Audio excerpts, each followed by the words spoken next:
ஏசாயா 10ஆம் அதிகாரம். ஏழைகளை வழக்கிலே தோற்க பண்ணவும், என் ஜனத்தில் சிறுமையானவர்களின் நியாயத்தை புரட்டவும், விதவிகளைச் சூறையாடவும், திக்கற்ற பிள்ளைகளை கொள்ளையிடவும், அநியாயமான தீர்ப்புகளைச் செய்கிறவர்களுக்கும் கொடுமையான கட்டளைகளை எழுதுகிறவர்களுக்கும் ஐயோ! விசாரிப்பின் நாளிலும் தூரத்திலிருந்து வரும் பாழ்கடிப்பின் நாளிலும் நீங்கள் என்ன செய்வீர்கள்? உதவி பெறும்படி யாரிடத்தில் ஓடுவீர்கள்? உங்கள் மகிமையை எங்கே வைத்து விடுவீர்கள்? கட்டுண்டவர்களின் கீழ் முடங்கினால் ஒழிய கொலை செய்யப்பட்டவர்களுக்குள் விடுவார்கள். இவை எல்லாவற்றிலும் அவருடைய கோபம் ஆறாமல் இன்னும் அவருடைய கை நீட்டினபடியே இருக்கிறது. என் கோபத்தின் கோலாகிய அசீரியனுக்கு ஐயோ! அவன் கையில் இருக்கிறது என் சினத்தின் தண்டாயுதம். அவபக்தியான ஜனங்களுக்கு விரோதமாய் நான் அவனை அனுப்பி, எனக்கு கோபமூட்டின ஜனத்தை கொள்ளையிடவும் சூறையாடவும் அதை வீதிகளின் சேற்றைப் போல் மிதித்துப் போடவும் அவனுக்கு கட்டளை கொடுப்பேன். அவனோ அப்படி எண்ணுகிறதும் இல்லை, அவன் இருதயம் அப்படிப்பட்டதை நினைக்கிறதும் இல்லை. அநேகம் ஜாதிகளை அழிக்கவும் சங்கரிக்கவுமே தன் மனதிலே நினைவு கொள்ளுகிறான். அவன், என் பிரபுக்கள் அனைவரும் ராஜாக்கள் அல்லவோ? கல்னோ பட்டணம் கர்கேமிசை போலானதில்லையோ? ஆமாத் அர்பாத்தை போலானதில்லையோ? சமாரியா தமஸ்குவை போலானதில்லையோ?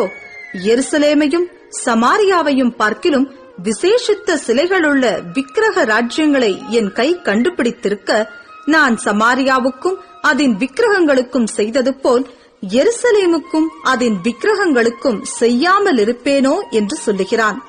ஆதலால் ஆண்டவர் சீயோன் மலையிலும் எருசலேமிலும் தமது செயலையெல்லாம் முடித்திருக்கும் போது அசீரிய ராஜாவினுடைய பெருமையான நெஞ்சின் வினையையும் அவன் கண்களின் மேட்டிமையான பார்வையையும் நான் விசாரிப்பேன் என்கிறார். அவன், என் கையின் பலத்தினாலும் என் ஞானத்தினாலும் இதைச் செய்தேன். நான் புத்திமான்.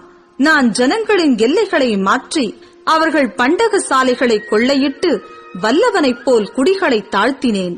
ஒரு குருவிக்கூட்டை கண்டுபிடிக்கிறது போல் என் கை ஜனங்களின் ஆஸ்தியை கண்டுபிடித்தது. விட்டுவிடப்பட்ட முட்டைகளை வாரிக்கொள்வது போல் பூமியை எல்லாம் நான் வாரிக்கொண்டேன். ஒருவரும் செட்டையை அசைத்ததும் இல்லை, வாயை திறந்ததும் இல்லை, கீச்சென்று சத்தமிட்டதும் இல்லை என்று சொல்லுகிறான்.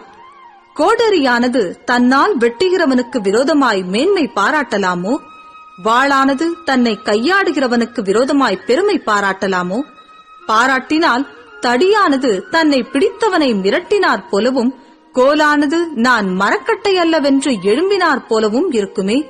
ஆகையால் சேனைகளின் ஆண்டவராகிய கர்த்தர் அவனைச் சேர்ந்த கொழுத்தவர்களுக்குள்ளே இளைப்பை அனுப்புவார். பட்சிக்கும் அக்கினியைப் போலும் ஒரு அக்கினியை அவன் மகிமையின் கீழ் கொளுத்துவார்.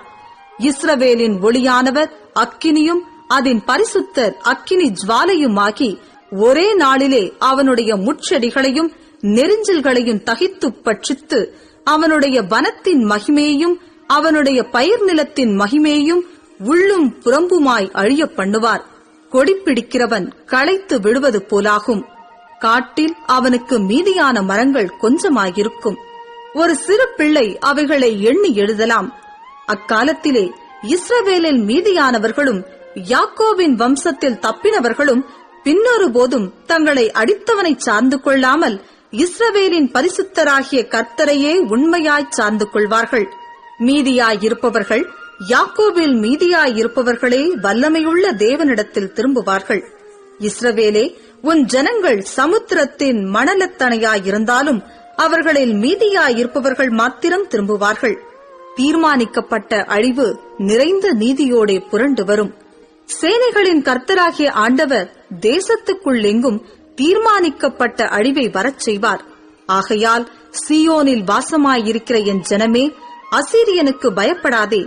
அவன் உன்னை கோலால் அடித்து எகிப்தியரைப் போல் தன் தண்டாயுதத்தை உன்மேல் ஓங்குவான். ஆனாலும் இன்னும் கொஞ்ச காலத்துக்குள்ளே என் உக்கிரமும் அவர்களை சங்கரிக்கப் போகிறதினால் என் கோபமும் தீர்ந்து போம் என்று சேனைகளின் கர்த்தராகிய ஆண்டவர் சொல்லுகிறார். ஓரேப் கன்மலை அண்டையிலே மீதியானியர் வெற்றுண்டது போல் சேனைகளின் கர்த்தர் அவன் மேல் ஒரு சவுக்கை எழும்பி வர பண்ணி எகிப்திலே தமது கோலை கடலின் மேல் ஓங்கினது போல் அதை அவன் மேல் ஓங்குவார்.